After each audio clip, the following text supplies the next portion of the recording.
Shalom Mamang. Halo. Salam sehat. Ya. Ya, orang semuanya. Ya. Ya. Berkati. Ya. Shalom, salam sehat. Ini adalah podcast majalah Narwastu ke-168. Ini kami mendatangi seorang sahabat Narwastu, seorang tokoh masyarakat, pengusaha nasional, yang juga termasuk dalam 21 tokoh Kristiani inspiratif 2010 pilihan majalah Narwastu. Beliau ini seorang pengusaha nasional dan juga tokoh koperasi Indonesia. Beliau adalah Bapak Sahala Panggabean MBA. Beliau adalah pendiri dan chairman Nasari Group. Ini sebuah usaha yang bergerak di bidang koperasi keuangan Indonesia, lembaga sertifikasi profesi, dan aktif di lembaga pendidikan Akademi Pariwisata UKLA yang ada di Tarutung, Tapanuli Utara, Sumatera Utara. Kita nanti akan berbincang dengan beliau terkait dengan Akademi Pariwisata UKLA yang dalam waktu dekat akan mengadakan wisuda ketiga di Tarutung untuk ikut serta menyiapkan sumber daya manusia yang baik, yang unggul untuk membangun dan ikut mendukung pariwisata di Sumatera Utara. Kita akan sapa beliau. Shalom Mamang, Shalom. apa sehat? Sehat. Selalu sehat ya. Puji syukur kepada Tuhan, sehat. Iya. Ini setahun yang lalu kita podcast di sini juga, Mang. Iya, betul. Tentang Nasari. Iya. Iya. Para sahabat Naratu, beliau sering saya sapa dengan Amang. Amang itu adalah sapaan Bapak di kalangan masyarakat Sumatera Utara. Kita akan berbincang dengan beliau. Beliau ini seorang tokoh yang luar biasa menurut saya. Ya, di tengah kesibukan membangun bisnis, masih ada kepedulian misalnya untuk membangun keluarga besar Panggabean, juga untuk membangun lembaga pendidikan yang bergerak di bidang pariwisata di Sumatera Utara. Pak Panggabean, ya. Bapak kan akan mengikuti nanti acara wisuda ketiga Akademi Pariwisata UKLA di Tarutung pada tanggal 18 Oktober 2024 ya. Ya. Mungkin Bapak bisa ceritakan, Pak. Ya. Acara wisuda ini apa rencana selanjutnya setelah itu nanti wisuda? Iya. Jadi Pak Jondoro dan pemirsa, khususnya para pembaca budiman daripada majalah Narwastu ya. Saya Narwastu ini sudah sangat familiar. Sudah kurang lebih 15 tahun saya sudah mengenal Pak Jondoro ini ya. Suatu majalah yang betul-betul skillnya yang betul-betul bagus, baik itu secara umum dan secara bisnis, dan khususnya sebagai majalah yang bergerak di dalam Kristiani. Jadi apa yang Pak Jondoro utarakan di samping kesibukan yang Bapak bilang tadi, terima kasih kepada Tuhan karena sampai saat ini saya masih sehat. Tuhan memberkati, walaupun beberapa tahun yang lalu saya ada gangguan kurang kesehatan, tapi puji Tuhan sekarang saya sudah betul-betul fit dan saya akan pelihara kesehatan ini sesuai juga anjuran daripada istri ya, Teti Boris Tumorang, anak-anak saya juga, cucu-cucu saya juga, Opung Doli harus betul-betul masih dibutuhkan, kira-kira begitulah Pak Jondro. Jadi kembali kepada wisuda ketiga nanti Akademi Pariwisata UKLA ya, yang selalu saya sebut itu UKLA itu ya seperti mirip dengan Universitas California Los Angeles, karena begitulah ya, seperti cabang karena gitulah ya, tapi bukan. Ini adalah singkatan daripada orang tua saya. UL itu adalah ulam, CL itu adalah Clara. Jadi saya udahlah ini sangat bagus ini nama ini, karena begitu. Ini juga partisipasi daripada kami dengan istri, bahkan istri juga menyebut itu sangat bagus. Nama orang tua aja lah kita buat, katanya istri ya. Yang sekarang kami sudah opung-opung, sudah aku dibilang Opu Chelsea Doli dan Opu Chelsea Boru. Jadi sedikit saya ceritakan historis daripada UKLA ini, Bapak Ibu saudara, bahwa cita-cita orang tua saya dulu, kakek saya orang tua saya bersaudara, yaitu Bapak Ibu masih ingat barangkali, itu Profesor Apul Panggabean MA. Pernah dia atas pendidikan di Indonesia di Washington DC. Bapak saya sebagai seorang guru SMP, terakhir dia sebagai disebut di sana itu kalau kepala sekolah di sana itu disebut direktur, Pak, direktur SMP Negeri 1 dan Negeri 2. Bercita-cita mau mendirikan suatu sekolah di kampung kami.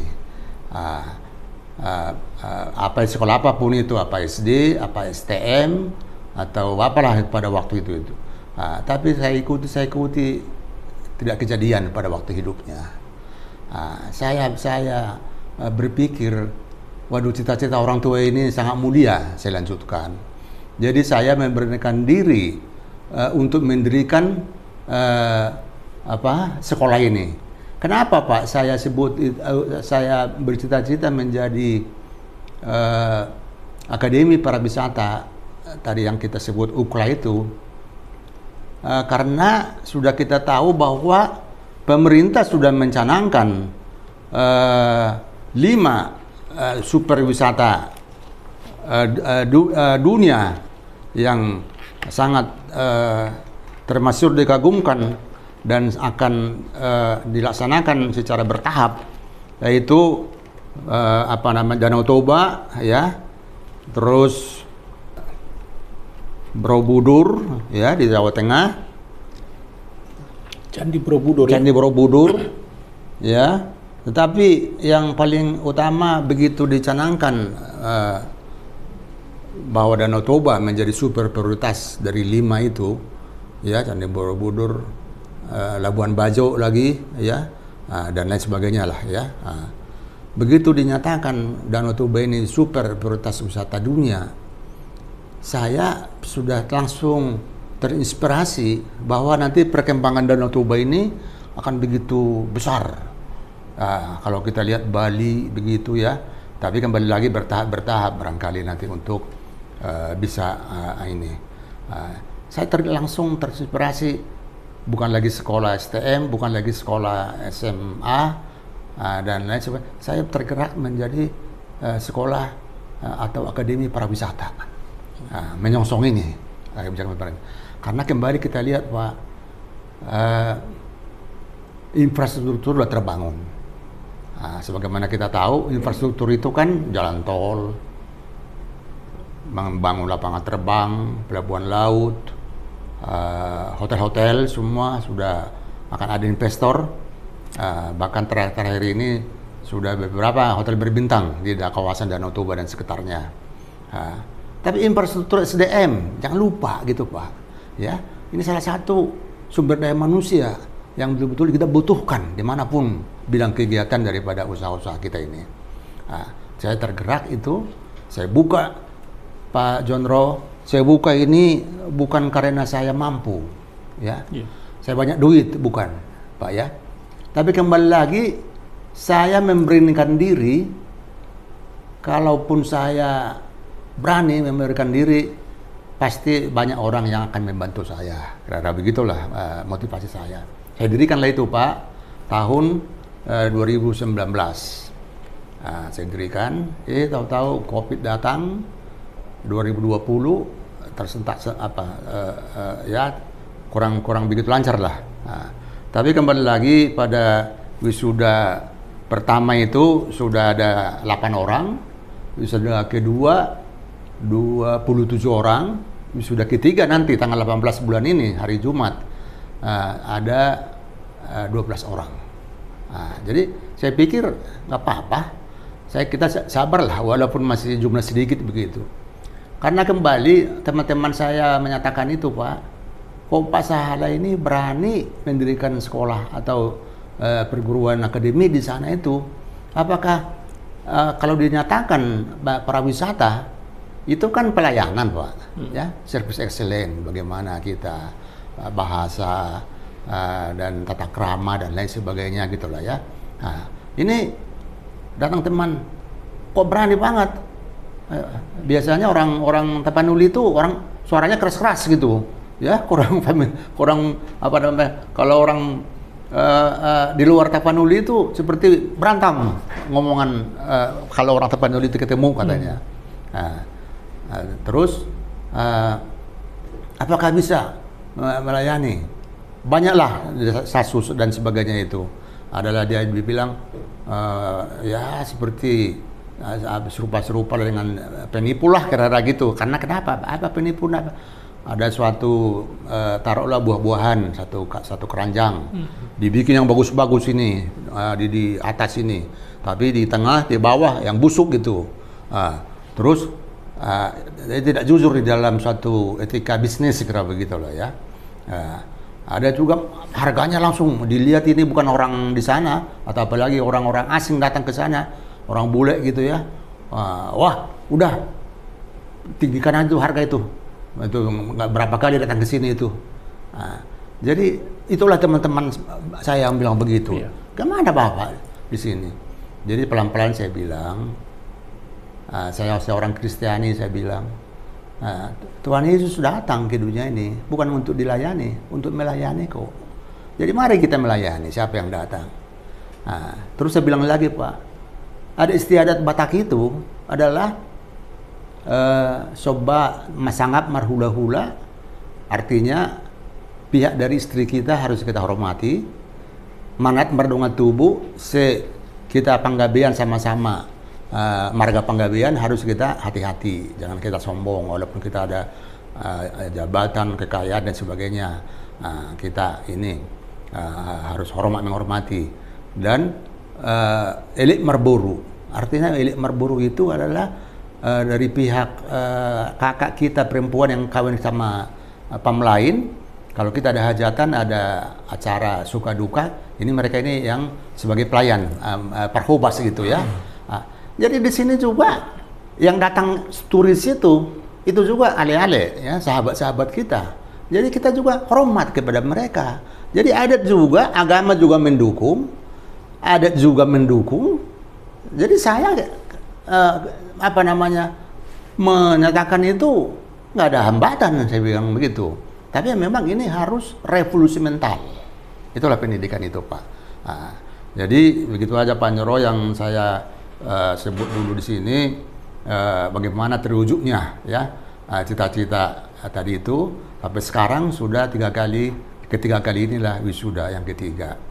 Dan juga Pak, semua mereka itu 90% tidak ada yang nganggur. Mereka bekerja langsung di hotel-hotel berbintang.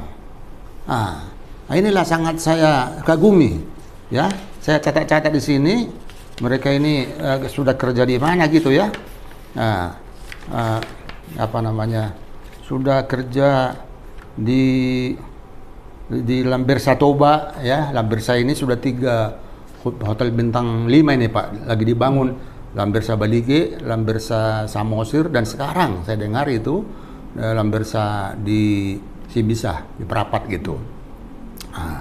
Ada juga di Resinda Hotel Kerawang, Hotel Novotel Cikini, ada juga di Jakarta ini, ya.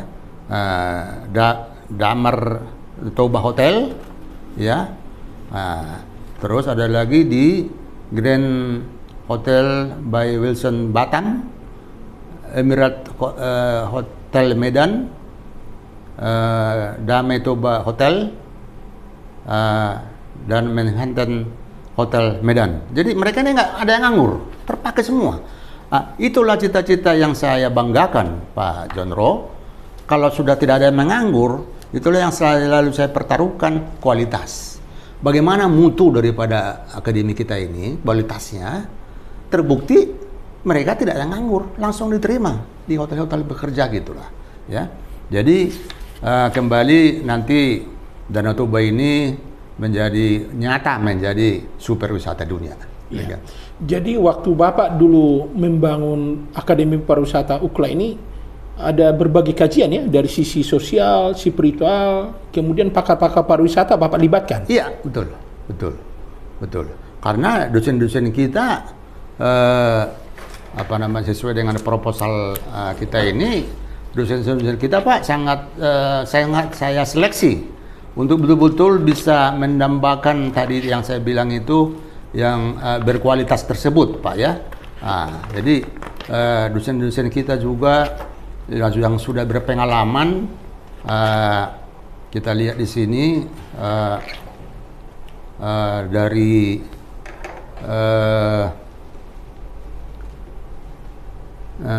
master degree from the Wharton Business School, University of Pennsylvania, USA, ya.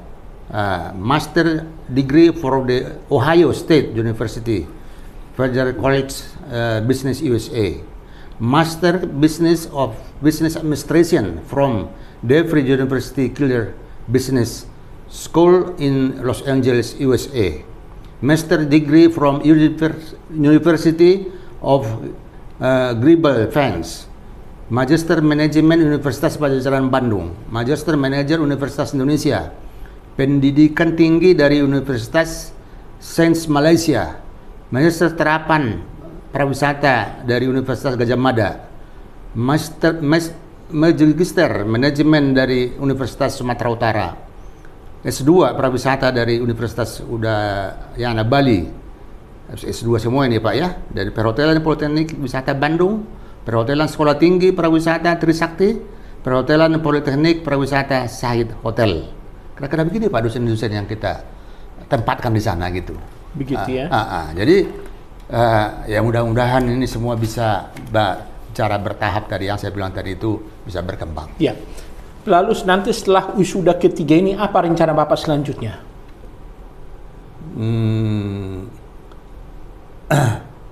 Rencana selanjutnya saya pikir teruslah kita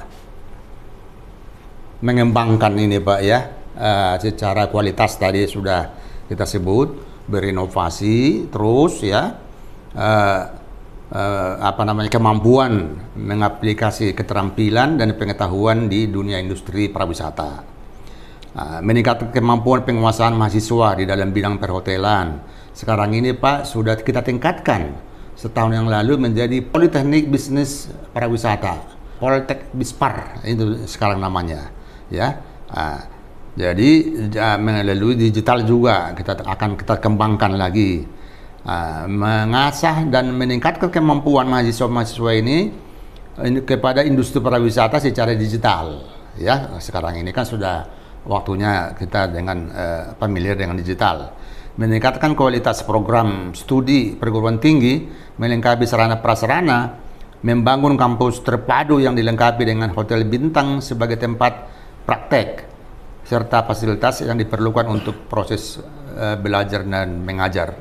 Nah, khususnya Pak, sekarang ini kampus kita itu masih kampus sementara, hanya keberanian tadi itu. Tapi dari saudara-saudara saya yang di Tarutung, di kampung saya itu, saya mau mencari lahan. Bapak Bupati waktu itu, dah lahan luas di sana dan sebagainya. Tapi bagi saya, supaya kampung saya ini maju, itu aja Pak ya. Jadi dulu kan zamannya gubernur lama dulu, Marga Siregar dulu ya, masih Paturi Hotonabe, ya, bangunlah kampung masing-masing. Masa Raja Siregar. Raja Siregar, masa Raja Siregar. Jadi sekarang tanah udah saya bebaskan kurang lebih hampir 5 hektar sekarang tanah sudah siap di situ. Jadi sudah cukup mau membangun kampus permanen. Dan rencana saya nanti Pak di kampus ini nanti ada juga saya bangun hotel berbintang juga nanti supaya langsung praktek di situ mahasiswa itu gitu. Jadi tidak lagi mereka kemana-mana gitu. Kalau sekarang kan mereka praktek bahkan ke Jawa Barat di sini juga mereka praktek itu. Jadi supaya menghemat waktu dan biaya dan sebagainya. Nah, melakukan kerjasama lagi Pak kepada stakeholder daripada bidang kepariwisataan, baik itu pemerintah, baik itu swasta, gitu ya, mengundang investor supaya betul-betul bisa meningkatkan UKLA ini bertaraf internasional secara bertahap, gitu Pak. Gitu. Pak Panggabean, kita tahu Tarutung ini kan sebenarnya kota wisata rohani dan itu dikenal sejak dulu. Lalu apa harapan Bapak dengan kota wisata rohani ini ke depan? Apalagi Bapak sangat gigih ya, tidak melihat banyaknya yang wisuda, tapi yang Bapak utamakan kualitas. Lalu apa yang Bapak harapkan nanti, katakanlah dari pemerintah Kabupaten Tapanuli Utara terkait dengan kegigihan Bapak membangun lembaga pendidikan Akademi Pariwisata UKLA ini? Yang saya lihat wisata rohani ya, oke. Tapi tadi itu kalau suatu turis lah datang dari kota mana atau dari dalam negeri, domestik masih atau internasional gitu ya, tujuan utama kan Danau Toba ini. Oke. Pasti mereka itu setelah Danau Toba itu pasti mereka itu akan mencari lagi wisata-wisata lain di kawasan Danau Toba gitu ya. Seperti pamannya mereka itu datang ke Tarutung, ada di situ salib kasih, yaitu pertama Opung Nomensen datang, disitulah waktu itu Nomensen berdoa di Bukit Siatus Barita itu ya. Itu kota rohani. Nah, sebetulnya juga kita akan melihat lagi di samping itu ada juga di sekitar Tarutung dan sekitarnya itu ada juga pemandian air soda, ya. Itu air soda sangat unik itu. Kalau nggak salah hanya dua tempat itu tuh, satu di Eropa, di Swedia kalau nggak salah itu, dan satu di Tarutung air soda ini. Dan juga pemandian air panas, ya. Pemandian air panas, hot spring water, ya, sangat bagus, sangat enak itu.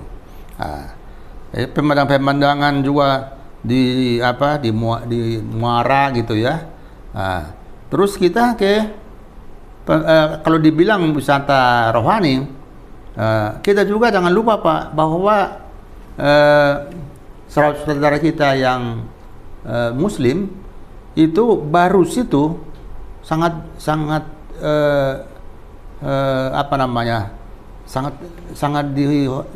mereka menghormati tempat itu. Baru situ adalah Tapanuli Tengah, tugu daripada 0 km teman-teman Muslim.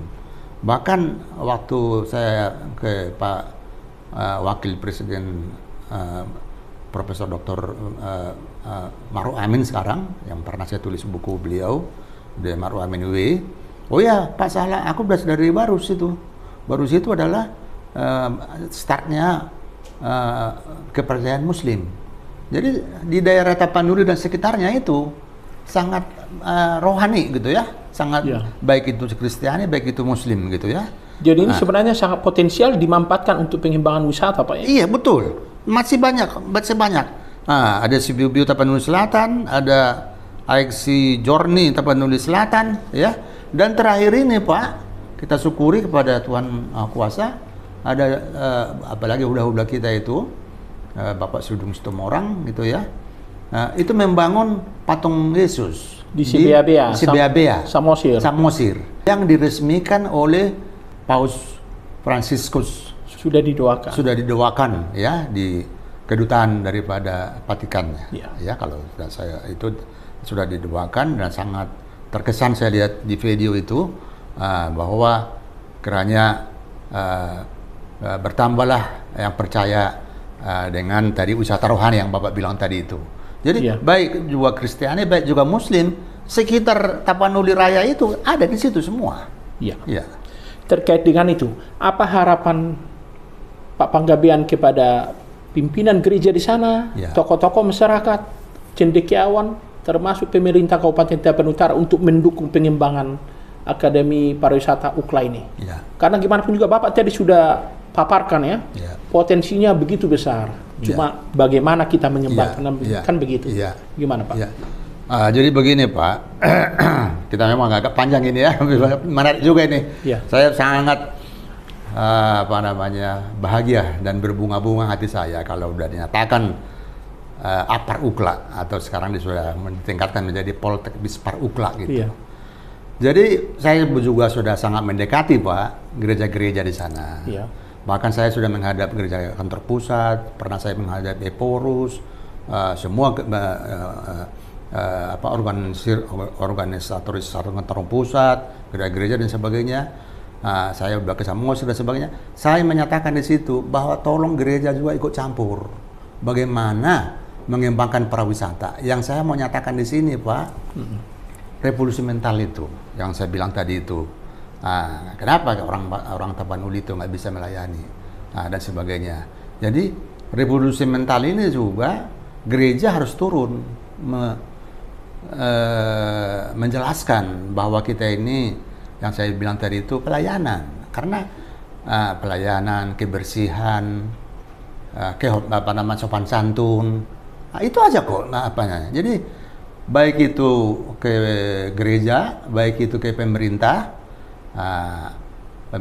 pusat, khususnya Menteri Kepariwisataan dan Ekonomi Kreatif, Menkref, yang sekarang menterinya adalah Sandiaga Uno, ya. Dan juga tadi ke pemerintahan ada kalau nggak salah 8 atau 10 kabupaten itu, Pak, di kawasan Danau Toba itu.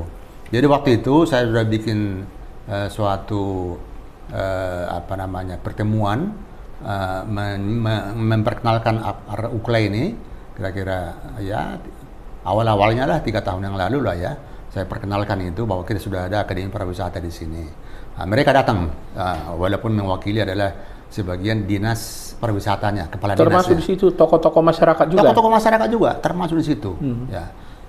Jadi itu, Pak, yang saya mau sebut di sini. Tokoh-tokoh masyarakat juga sangat saya hormati di sana karena mereka mendukung, khususnya saya lihat kemauan belajar daripada putra-putri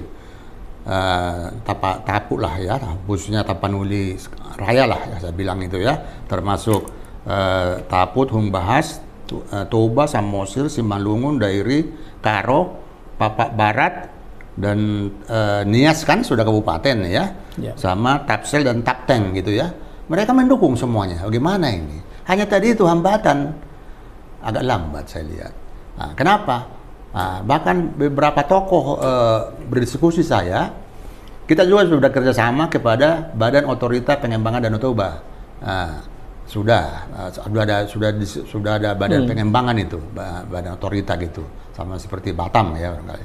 Ini semuanya pernah dibilang sama saya, Pak Sala, kita diskusi, Danau Toba itu indah, tapi sayang manusianya belum siap. Inilah, Pak, yang saya berkobar-kobar di hati saya. Bagaimana Danau Toba ini indah, tapi SDM lokalnya siap.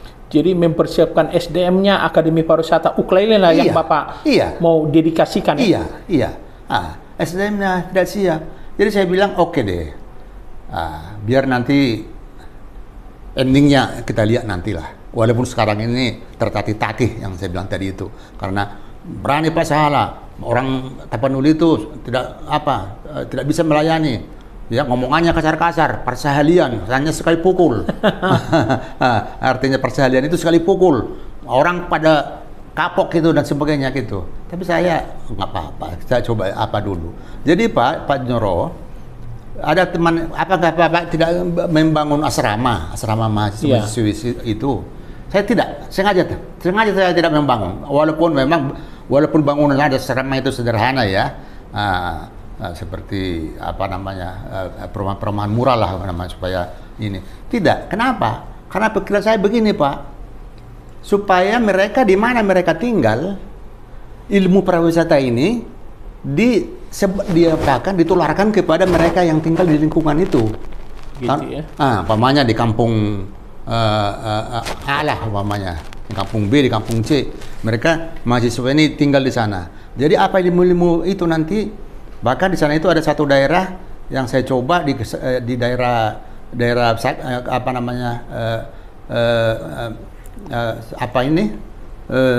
Salib Kasih ini, saya coba ada satu kampung itu berbahasa Inggris. Coba mahasiswa ini ke sana. Jadi artinya di sini supaya di mana mereka tinggal, mereka menularkan bahwa pariwisata itu sopan santun, melayani, baik-baik, ini dan sebagainya. Jadi akhirnya nanti masyarakat ini akan tahu rupanya kalau dijelaskan bahwa pariwisata itu duit. Ada oleh-oleh, ada apa namanya ekonomi kreatif, ulos atau apa dan sebagainya. Itu duit, mereka itu datang duit. Jadi jangan kita hambat duit datang itu. Mahasiswa-mahasiswa ini nanti Pak akan menyebarkan itu semua luas. Jadi jangan kalau saya bangun asrama kan di situ aja mereka terkungkung. Jadi tidak membaur. Jadi saya sengaja supaya membaur mereka itu. Dan akhirnya saya lihat memang ada teman-teman masukan itu Pak Sahala terlalu tinggi, langsung membangun pariwisata di akademi. Jadi saya pikir Pak ya, rupanya ilmu pariwisata ini jangan terus di akademi tinggi gitu. Kalau boleh TK juga Pak. Dari mulai TK masyarakat di sana dicatat ini Pak Andro. SD, SMP, SMA sudah masuk ilmu pariwisata di sana. Mestinya ada ilmu khusus. Ilmu khusus yang membahas tentang membebaskan pariwisata ya. Iya, revolusi mental itu di situ Pak. Ini saya ini berapi-api nih sekarang ini. Ya. Gitu, ya? Iya, karena kita duit datang kok nggak kita sambut. Alam kita diciptakan Tuhan begitu indah. Kalau kita terhambat karena SDM, kenapa ini nggak kita rombak ini semua? Jadi mulai ilmu pariwisata itu dari TK, SD, SMP, SMA, baru ke akademi.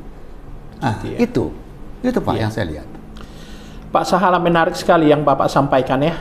Para sahabat Narwastu, kita mendengar paparan dari seorang tokoh senior yang inspiratif ya, peduli pada kampung halaman untuk membangun pariwisata. Kalau selama ini ada tokoh yang membangun bidang pendidikan di kampung halaman, ini dunia pariwisata. Kita berdoa dan berharap Pak Sahala Panggabean selalu sehat. Amin. Supaya bisa terus mengembangkan ini. Amin Pak. Amin. Apalagi pada 20 Oktober 2024 mendatang kita punya presiden baru, Pak Prabowo Subianto. Kiranya nanti bisa dikembangkan lagi dunia pariwisata di Sumatera Utara, termasuk ikut membantu Akademi Pariwisata UKLA ini. Ada yang Bapak mau sampaikan kepada Pak Presiden Prabowo Subianto? Terima kasih sekali kepada podcast kita pada hari ini, Pak Jotro ya. Khususnya kepada pemerintahan yang baru nantinya Presiden Prabowo Gibran ya, bagaimana ide-ide kami ini sebagai putra daerah diaspora dari Jakarta, saya mau turun ke kampung halaman. Kiranya bapak-bapak pemerintahan baru yang akan datang dari presiden, wakil presiden dan menteri-menteri yang akan terbentuk, khususnya menteri pariwisata, ekonomi kreatif ya, dapat mendukung upaya-upaya kami ini ya, dapat bersinergi dengan pemerintah pusat, pemerintah daerah, investor-investor Pak, kami undang, baik itu investor asing, baik pun investor dalam negeri. Karena terus saja Pak Jondro, di sini sekarang ada 20 orang mahasiswa itu gratis dan 12 orang juga gratis. Itu 20 orang ini adalah gerakan orang tua asuh. Jadi mereka itu menyisihkan, mereka menabung di Nasari microfinance. Dari bunganya itu mereka sisihkan sedikit, membayar uang kuliah itu. Karena selama ini Pak, saya masih terus mensuplai terus ini biaya-biaya ini sana ini. Jadi saya ceritakan kepada mereka, kami bantu. Jadi sangat dermawan mereka itu, ya. Memberikan simpanannya, bunga simpanannya untuk mereka. Dan memang ada dari pemerintah Pak, Kartu Indonesia Pintar, KIK itu ada, Kartu Indonesia Pintar, itu ada 12 orang. Jadi 32 orang gratis. Gitu. Jadi hanya itu yang kami lihat, mahasiswa-mahasiswa putra-putri daerah di sana itu mau belajar, sangat gigih belajar, tapi ekonominya tidak mendukung. Jadi kami sebut itu Pak, selalu itu saya, sampai saya terharu mau meneteskan air mata, Margogo Ijurbari, artinya itu suatu nyanyian dari orang tua mendambakan anaknya maju, tidak lagi dialami orang tuanya itu zaman susah. Kamu sekolahlah nak, kamu udah berhasil, dan sebagainya, tidak lagi nasib kami seperti nasibmu nantinya. Margogo Ijurbari. Jadi saya sangat mendukung itu. Jadi Bapak Ibu Saudara, pencinta Narwastu dan kita semuanya masyarakat Tapanuli Raya, saya bilang sini, bahkan Sumatera Utara, saya bilang semuanya, bahkan Indonesia, marilah kita peduli kepada pembangunan pariwisata. Karena jelas, sumber pariwisata ini sangat-sangat menjanjikan. Devisa negara sangat bagus.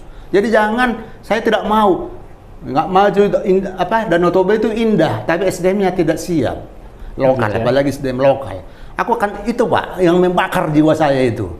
Memang revolusi mental, ya memang makan waktu gitu.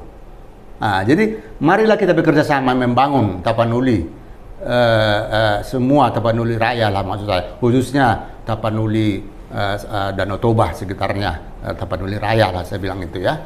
Mari kita bangun bersama, pasti maju. Kalaupun karena terus ilmu perubahan berpikir seseorang itu Pak, tidak bisa hanya ngomong-ngomong doang, hanya dengan pendidikan. Kalau sudah dia berpendidikan, pasti dia sudah pola pikirnya sudah berbeda daripada tidak ada berpendidikan gitu. Jadi pasti berpendidikan pariwisata. Masa beda tanpa pendidikan itu? Pasti beda dong berpikir bagaimana melayani pariwisata ini. Jadi selamat kepada pemerintahan baru, nantinya menteri-menterinya betul-betul lebih berkualitas daripada pemerintahan yang lama, dan maju terus pariwisata Indonesia, khususnya Danau Toba sebagai super wisata dunia, kata gitu Pak. Ya, Pak Panggabean, terima kasih perbincangan kita yang cukup menginspirasi ya. Kiranya para sahabat Narwastu juga yang mendengar podcast kita ini bisa mendapat pelajaran atau merefleksikan inilah dunia pariwisata yang perlu kita perhatikan, terutama di kawasan Danau Toba, Sumatera Utara. Akhirnya kami undur diri. Shalom, salam sehat, salam kasih Narwastu, salam kasih Pancasila, dan Tuhan memberkati Indonesia. Terima kasih.